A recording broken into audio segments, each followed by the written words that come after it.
आते हैं आज का हम एक किस्सा सुनाते हैं गौतम बुद्ध और उनके स्टूडेंट के बीच। एक बार की बात है, बुद्ध और उनके शिष्य नदी के किनारे टहल रहे थे।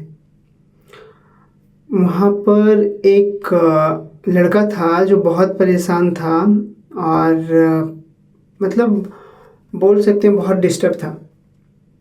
तो बुद्ध की नज़र उस पर गई और फिर उनको देख करके बुद्ध उसके पास पहुँचे और उन्होंने पूछा क्या हुआ।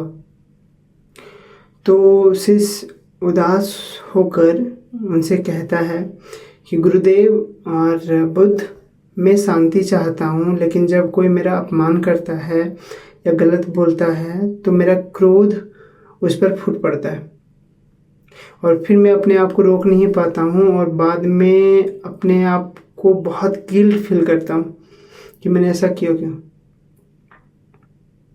तो प्लीज़ मुझे सॉल्यूशन बताएं, मैं क्या करूँ। तो बुद्ध मुस्कुराए और उन्होंने नदी की ओर इशारा किया और बोले कि आओ तुम्हें कुछ दिखाता हूँ। दोनों नदी के किनारे बैठ गए और फिर बुद्ध ने बोलना स्टार्ट किया कि सोचो तुम एक नाव हो और ये नदी पार कर रहे हो। अचानक एक दूसरी नाव तुम्हारी नाव से टकरा जाती है। तुम देखते हो कि वो नाव खाली है, बहती चली आ रही है। तो क्या तुम गुस्सा करोगे उस समय? मतलब तो कहानी इसकी कोई नाव आया, आपके नाव से टकरा गया, आप नदी पार कर रहे हो तो डेफिनेटली आप गुस्सा करोगे क्योंकि आपकी नाव से टकरा गई है तो नुकसान हो गया है, बहुत सारी चीज़ें। तो शिष्य सोचते हुए बोलता है कि नहीं, क्योंकि उसमें कोई नहीं है, किस पर गुस्सा करूँगा मैं। तो फिर बुद्ध मुस्कुराते हुए बोलते हैं कि ठीक है, लेकिन अगर तुम देखते हो कि कोई उस नाव को चला रहा है और वो लापरवाही से टकराई है तो शिष्य बोलता है, वो स्टूडेंट बोलता है, वो लड़का बोलता है कि हाँ, तो मैं गुस्सा हो जाता क्योंकि वो इंसान गलती कर रहा था, उसने ध्यान नहीं दिया। तो बुद्ध फिर बहुत धीरे से बोलते हैं कि बस यही फ़र्क है दुनिया में, जो लोग तुम्हें ठेस पहुंचाते हैं वे भी अपने दुख, अज्ञानता और क्रोध में बह रहे हैं। वे भी खाली नाव जैसे हैं।